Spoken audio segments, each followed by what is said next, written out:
남도 문화탐방광자 제7강 봉소당입니다.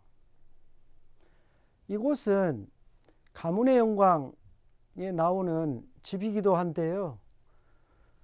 봉황이 알을 품은 집이다 해서 봉소당이라고 지었습니다.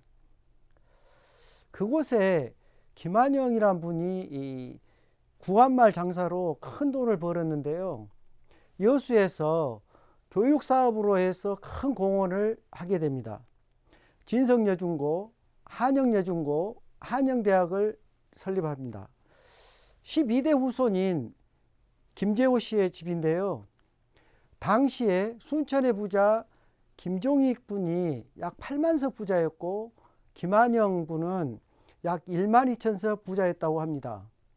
당시 여수의 지형이나 그 형편을 따져보면 굉장히 큰 부자였던 것입니다. 여순 사건 때 김재호님이 아버지 김성환이란 분이 좌익 세력에 끌려가서 기적적으로 살아납니다. 그런데 그때 당시에 여수군이었는데 여수군청 2층에서 이제 끌려가 가만히 앉아 있는데 좌익 대장이 신문봐 보고 돌아앉아서 5분 10분 그대로 앉아 있더라는 것이에요. 그래서 얼른 김성환님은 도망가라고 하는구나 하고 선업통을 타고 도망을 쳤다고 해요. 그래서 기적적으로 살아났는데요. 이것은 배품으로 인한 보답으로 좌익대장이 살려준 것입니다. 왜냐하면 나중에 알고 보니까 좌익대장의 아버지가 김재호님의 집에 머슴을 살았다는 것입니다. 그래서 특별하게 그 머슴을 많은 것을 혜택을 주었다는 것이에요. 그러니까 좌익대장은 죽이지는 못하고 또 살려주지도 못하고 그래서 그렇게 어정쩡한 태도를 취했던 것입니다. 그래서 이제 나중에 지나놓고 보니까 배품으로 인한 보답으로 좌익대장이 나를 살려줬구나를 회고하셨다고 해요. 또 당시 7살이었던 김재호 님도 화를 피했다고 합니다. 그 좌익대장의 아들이 또 총을 메고 집에 왔더랍니다. 그래서 형 밤 좀 먹어봐 이렇게 얘기를 했더니 두 말 안고 밤을 받아서 그대로 나가더랍니다. 이것은 조용원 선생님이 이걸 발굴해서 나온 것을 제가 그대로 인용한 것인데요.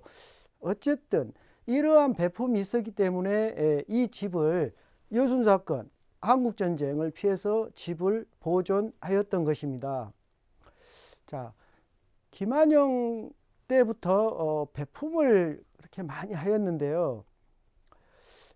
김성환이라는 분은 이제 아버지가 되겠습니다. 그래서 1915년에 태어나서 1975년까지 사셨는데요.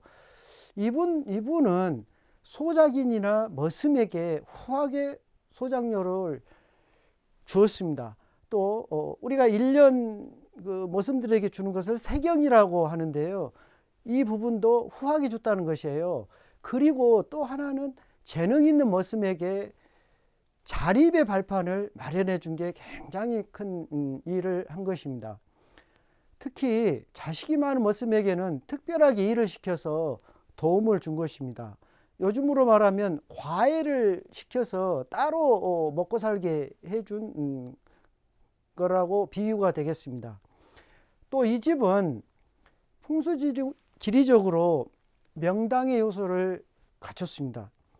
집 앞에 바로 지금은 간척이 돼 가지고 이제 건물들이 이렇게 서 있지만 바로 앞이 바다였다 그래요. 그래서 그 풍수지리에서 물은 재물을 뜻하는 것입니다. 그리고 바로 옆으로 노적봉이라는 두 봉우리가 있습니다. 그래서 물은 항상 재물을 뜻합니다. 그래서 지금까지 이렇게 재물을 지킬 수 있었던 것은 풍수지리적으로 상당히 명당이었기 때문에 그렇지 않았을까 그러한 믿음이 있습니다. 그래서 앞서 말했다시피 가문의 영광 원 영화 촬영지로 많이 알려져서 지금은 여수를 찾는 명소로 탈바꿈했습니다. 그러면 우리가 현장 탐방을 하기 전에 민가의 특성을 좀 살펴볼 필요가 있습니다. 남부지방의 배치 특성은 일자나 이자입니다. 그리고 중부지방은 기역자이고, 중부지방은 기역자인데 경북지방만은 특수하게 미음자형 뜰집을 만들어졌습니다. 그리고 이제 북부지방은 전자형인데요. 이 집을 양통집이라고도 합니다. 춥기 때문에 방을 다닥다닥 붙이게 되는 것이죠. 그래서 고택의 정형은 육채 육마당이라고 합니다. 육채 육마당은 그 채에 따라서 참 마당이 형성되거든요. 그래서 제가 전 강의에도 마당의 의미를 굉장히 강조를 했었는데요. 자, 그러면 고택의 육채라는 것은 어느 것을 말하냐면은, 자, 안채, 사랑채, 행랑채, 별당채, 고방채. 고방채는 뭐냐면 곡간채입니다. 또 사당채. 이 육채를 가집니다. 그래서 조선시대의 양반가는 봉제사 접빙객을 합니다. 봉제사 접빙객이란 뭐냐면, 자, 제사가 많다는 것이죠. 그래서 대종가에서는 제사를 모시는 것을 굉장히 중요시했어요. 그러니까 옛말에 이런 말 있지 않습니까? 없는 집 제사 돌아온 듯하다. 그렇게 제사가 이제 많은 겁니다. 요즘은 이제 합제를 하고 해서 많이 축소가 되고 핵가족화가 되고 했기 때문에 이제 그렇게 됩니다만은, 옛날에는 이 제사란 것이 어떤 양반가나 대갓집에서 굉장히 큰 비중을 차지한 것입니다. 그리고 또 하나는 접빈객을 한 겁니다. 이것은 바깥에서 우리 친인척만이 아니고 바깥 사람들이 많이 와서 그때는 밥 먹기가 힘든 시절이기 때문에 그 집에 와서 많이 숙식을 하고 갑니다. 그러니까 그런 부분을 후하게 했다는 것이죠. 그리고 이제 북방 지역의 특성과 남방 지역의 한옥의 특성이 있습니다. 그러니까 물론 한옥은 전통 건축에 포함이 되는데요. 그 특성은 온돌과 마루를 사용했다는 것입니다. 자, 온돌과 마루에 사용했다는 것은 굉장히 우리 이 선조 조상님들이 현명했다는 것을 보여주는데요. 온돌이라는 것은 북방 민족들의 특성이고요. 마루는 남방 민족들의 특성입니다. 그게 우리 한반도에 와서 딱 만난 것입니다. 그래서 우리 어렸을 때 온돌에서 다 살았던 기억이 있을 겁니다. 또 마루에서 여름에 밥을 먹고 모든 일을 했던 것이 기억에 날 것입니다. 따라서 우리 전통 건축의 중에서 특히 한옥은 온돌과 마루가 만나서 새로운 문화를 만들었던 거죠. 그래서 세계적으로 이러한 시설이 동시에 갖춰진 곳은 우리나라밖에 없다고 해요. 지금 서양이라고 하는 곳에서도 이 온돌을 적용을 해서 많은 주거 문화를 개선했다고 합니다. 또 주역의 8개 중에서 동사택과 서사택으로 이제 분류를 하는데요. 동사택이 있고 서사택이 있습니다. 그런데 동사택이 좋고 서사택이 나쁘다는 의미는 아니고요. 문주조라고 하는 것이 있는데, 문은 대문을 이야기하고, 주는 안방을 얘기하고, 조는 부엌을 말합니다. 이 세 개가 제일 중요한 것인데요. 그래서 양택 삼녀라고 하죠. 청나라 시절에 중국입니다. 조정동이란 분이 양택 삼녀를 지어서 정리를 한 게 있습니다. 이것은 순수하게 8개의 이론을 가지고 했는데요. 집을 어느 방향으로 안치냐에 따라서 가족 중에 어떤 분이 잘 된다는 것입니다. 물론 이것은 믿음일 수도 있지만 우리가 그것을 뭐 미신이다 그렇게 말할 수는 없는 것입니다. 왜냐하면 동양의 사상과 철학은 4,000년, 5,000년 이어왔습니다. 그것이 하나의 궤변이라면 그 시대에 끝나고 말거든요. 그래서 우리가 음양오행이나 뭐 사주명리나 주역이나 이것을 우리가 무시를 할 수가 없는 것입니다. 물론 그것은 절대적인 것은 아닙니다. 하나 우리가 전통적인 건축을 짓고 그 다음에 살 때는 이러한 부분을 유념해서 사시면 기분도 좋아지고 거기에 기운도 받을 수 있다는 것을 저는 말하고 싶습니다. 또 가묘는 주로 뒷동산에 모십니다. 왜냐? 산자와 죽은 자가 같은 공간에 살기를 원했습니다. 그게 성리학이고 유교의 어떤 기본 정서입니다. 그렇기 때문에 항상 대갓집 뒤에는 조상들의 묘를 모시게 됩니다. 그래서 그것을 같은 공간에 산다고 여기게 됩니다. 그럼으로써 내가 선조에 대한 예의고 또 같은 공간에서 효를 한다는 그런 정서로 살게 되는 것입니다. 조선시대 세종대왕 때에 굉장히 요즘으로 말하면 건축법이죠. 또 이런 것을 굉장히 이제 강하게 제정을 하게 됩니다. 그때 민간은 단청을 금했어요. 그리고 99칸을 넘기지 못하게 합니다. 다만 사당은 외적으로 허용하기도 했어요. 그러나 법에는 사당도 못하게 이렇게 이제 규제가 되어 있는 것을 알 수가 있고요. 자, 그러면 지금서부터 봉소당을 현장 탐방을 해보겠습니다. 자, 이쪽 문이 서흥문입니다. 그래서 상서로운 기운이 난다. 이 가운데가 일흥자 아닙니까? 일어난다. 이런 문인데요. 이런 문을 소술산문이라고 합니다. 소술산문이라고 하는데요. 평산문도 있습니다. 이런 문을 만들게 된 계기가 있습니다. 초헌이라고 하는 에바키로 된 네 명이 이 에바키로 된 것을 이렇게 끌고 가는데요. 그 위에 이제 어떤 정승 되신 분들이 이제 앉아서 가는 거죠. 그런데 이게 높아지니까 문이 높아야 될 거 아닙니까? 거기에서 이 문을 가운데를 높이게 되는데요. 이것이 어떤 정승집의 기본인 대문으로 정착하게 되죠. 그래서 우리가 이제 당상관, 당하관 그랬습니다. 그래서 저런 대문을 하려면 최소 당상관 이상의 집에서 했다고 보시면 됩니다. 자, 그 골목인데요. 이제 단차가 있습니다. 그런데 전부 보수를 해가지고 이렇게 담장을 설치를 했고요. 건너편 담장이 되겠습니다. 근데 좀 이따 또 얘기를 하겠습니다만 견칫돌 쌓기라는 것이 개이빨 쌓기라 해가지고 상당히 일본 쪽에서 많이 쓰던 축성법인데요. 물론 이 집에 보수를 하면서 이렇게 하기는 이제 했습니다.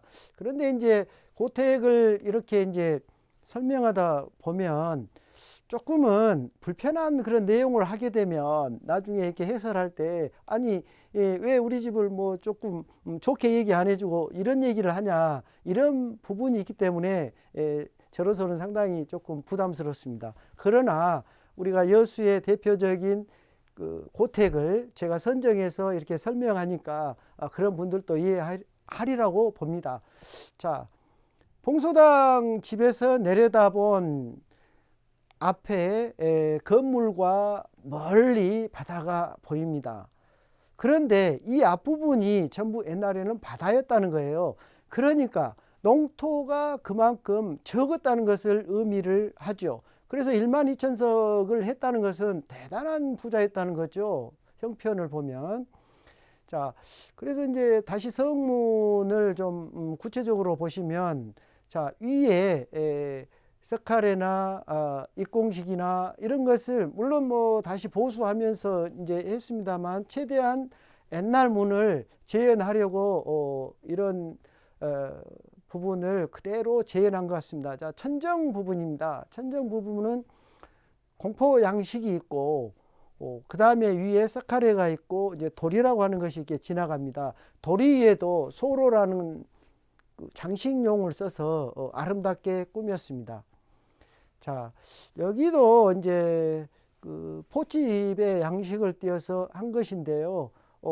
저걸 이제 첨차라고 하는 것입니다. 뭐 이런 것은 공학 부분이니까 조금 말 자체가 어려울 것입니다만은, 그러나 우리가 포집에는 다포식, 주심포식, 입공식, 이런 것을 좀 있다는 것을 우리가 좀 유념해서 보시면 좀 되겠고요.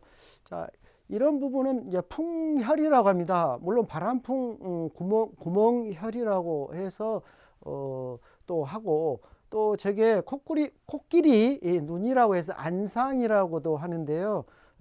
이런 부분은 그대로 구멍을 뚫지 않고 또 저렇게 문양을 넣어서 아름답게 했다는 것이 굉장히 의미가 있습니다. 자, 이것을 보면 상당히 그 일본의 성 같은 느낌이 들 텐데요. 어쨌든 뭐 보수를 하면서 고증을 해갖고 했는지는 모르겠습니다만은 어쨌든 아름답습니다. 자, 좀 근경으로 찍어봤습니다. 첨화선과 제가 조로라고 했습니다. 그리고 평면에서 들어가는 것을 후림이라고 하고요. 또 제일 아래쪽의 기둥은 뭐 그랭이 수법이랄지, 그래서 그 중국에서 넘어온 이 우리의 한옥의 조형법이 있어요. 그것을 적용을 해서 해야 어떤 전통 건축으로서 가치가 있다는 것입니다. 자, 여기는 합각인데요. 합각 가운데 기와로서 문양을 저렇게 넣은 겁니다. 그리고 합각에서 기와가 이렇게 삐져 나오는 것을 우리가 그 기와가 나오는 것을 우리가 이제 그 넛에 뭐 이런 식으로 이제 우리가 표현을 한대요. 제일 위에 망새가 있습니다. 망새가 있고요. 자, 그 천정을 다시 한번 보시면 정말 아름답습니다. 자, 이쪽에 이제 건물을 보시면 새로 물론 다 보수를 해가지고 이제 새 건물이 되겠습니다. 그래서 그 정면에서 봤을 때 한 칸, 두 칸, 세 칸, 네 칸, 다섯 칸, 여섯 칸 뭐 이렇게 되어 있는데, 보통 일반적으로 우리가 홀수를 쓴다고 했습니다. 홀수를 쓴다는 얘기는 양의 수가 홀수고요, 짝수는 음의 수라고 합니다. 그래서 보통 집에서는 계단이든 칸수든 보통 홀수를 쓰는 것입니다. 그래서 왜 자꾸 홀수를 쓰는 거지? 그런데 이제 그것은 하나의 이제 관념적이고 사상적인 것이고요. 또 실제로 홀수를 써야 양쪽 좌우 대칭이 이루어진다는 것이죠. 이제 이런 부분이 있기 때문에 이제 쓰는 거고요. 저쪽 건너편에 보이는 또 루 형식의 문이 있어요. 그래서 문이 양쪽에 아까 성문이 있고 반대편에 또 문이 또 하나 있습니다. 그래서 그 동서방향으로 그 부지가 좀 길기 때문에 양쪽에다 문을 두지 않았나 이런 생각이 들고요. 이쪽은 좀 앞쪽 건물의 그 D란이 되겠습니다. 자, 이쪽에 이제 계단으로 이제 올라가서 사랑채가 이렇게 있고요. 자, 여기 이제 좀 멀리 보면은 우리가 이제 이런 담을 와적 담이라고 합니다. 물론 우리가 암키와만 써가지고 쌓는 경우가 있고요. 여기는 좀 특별하게 수키아를 이렇게 담장을 쌓습니다. 그래서 굉장히 아름답죠. 뒤쪽에 봉소당이라는 당호가 있고요. 편액으로 설치가 되어 있습니다. 자, 좀 더 근경으로 찍어봤습니다. 그래서 봉황이 알을 품고 있는 집이다 해서 상당히 이것은 풍수지리적으로 된 지명이라고 보겠습니다. 자, 좀 근경인데요. 이쪽의 건물과 담장과 그 너머의 집, 그 다음에 저 뒤에 안채의 집이 잘 어우러져 있습니다. 자, 저쪽은 이제 사랑채를 옆으로 뺐는데요. 옆으로 이제 가서 이제 자세히 이제 이렇게 보겠습니다. 그리고 이제 전체적으로 다 토방을 돌로 쌓아서 이렇게 했는데요. 실제로 옛날 고택들은 이러한 다듬돌을 주로 쓰지 않고 자연석을 써서 기단을 만든 것입니다. 물론 기단 자체가 이제 토방인데요. 이제 보수하면서 좀 더 오랫동안 보존하기 위해서 그런 것 같습니다. 그리고 밑에 주초가 저것은 정평주초라고 합니다. 그래서 또 저런 기초도 자연석을 그대로 갖다 쓰면서 목재기둥 하부를 이렇게 조각을 해서 거기에 맞춘 것을 제가 그랭이 수법이라고 했는데요. 활주가 있고 활주 밑에 장초석이 있습니다.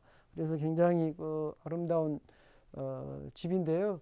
자, 사랑채 마루에서 앉아서 멀리 여수 앞바다를 봤습니다. 앞에 기와가 어떤 느낌이 드십니까? 저는 머리를 곱게 따은 어떤 새색시 같은 느낌을 받았습니다. 그리고 멀리 돌산으로 가는 돌산대교가 보입니다. 그래서 아마 이 집에 사셨던 분들은 이 사랑채에서 멀리 앞바다를 보면서 감상을 했지 않았을까, 그런 생각이 듭니다. 자, 우리가 항상 한옥이라고 하면 앞마당이 굉장히 중요하다고 했습니다.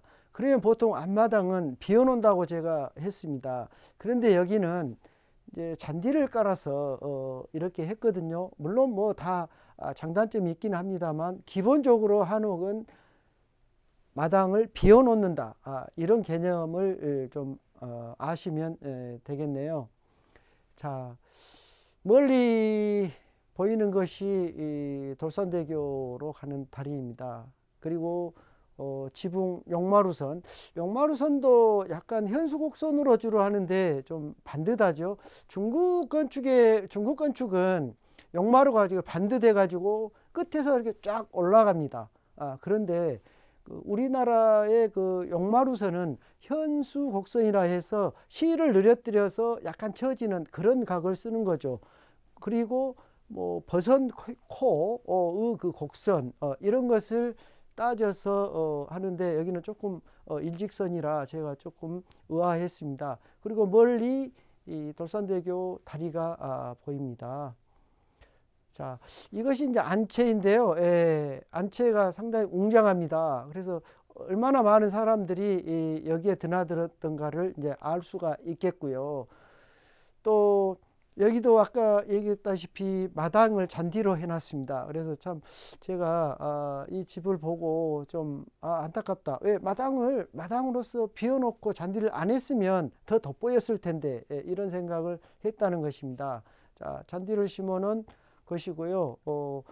이제 이쪽에 보시면 이제 측면을 보면 또 벽면에 저게 이제 석회, 하얀 석회인데요. 우리가 이제 옛날 말로 양해라고 하죠. 이제 이런 걸로 하고 노출을 시켜서 아주 멋집니다. 그래서 저 곡선을 한번 보시면 되겠고요.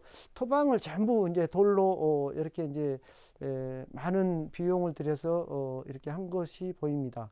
자, 제가 봉소당을 아까도 여러 번 얘기했습니다. 그래서 이 편액이라는 것은 또 당호라는 것은 굉장히 그 집을 상징하는 것이기 때문에 굉장히 중요합니다.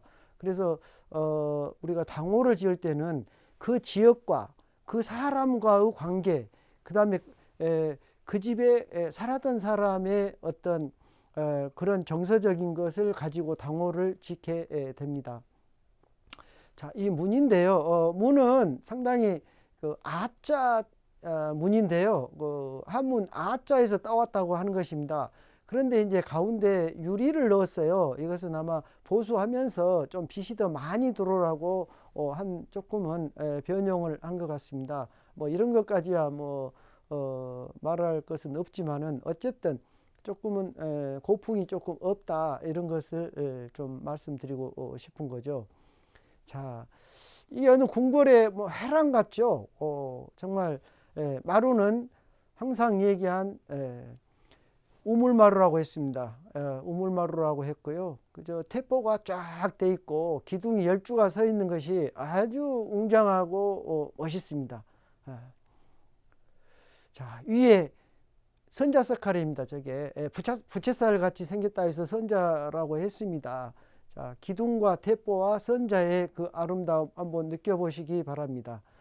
자, 이건 이제 관리사로 해서 살고 있더라고요. 이제 관리를 하는 분이 따로 있습니다. 그런데 그분들한테 이제 많은 것을 또 정보를 얻고 했는데요. 어쨌든 아래채의 살림집입니다.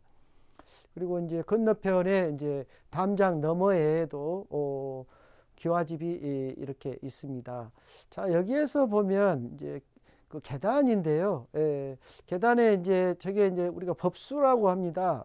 뭐 소맷돌이라고 하기도 하는데 이런 계단으로 해서 토방으로 올라오는 것, 거기에 햇빛으로 인해서 위에 처마의 그림자가 돼 있고요. 다만 여기서 그 처마보다 토방이 안으로 들어가야 되는데 그 빗물이 토방에 떨어질까 염려됩니다. 왜? 토방에 물이 떨어지면 나무를 상하게 하거든요. 물이 튀어서. 그렇기 때문에 항상 기본은 이 토방은 처마 안으로 들어가 줘야 된다는 것.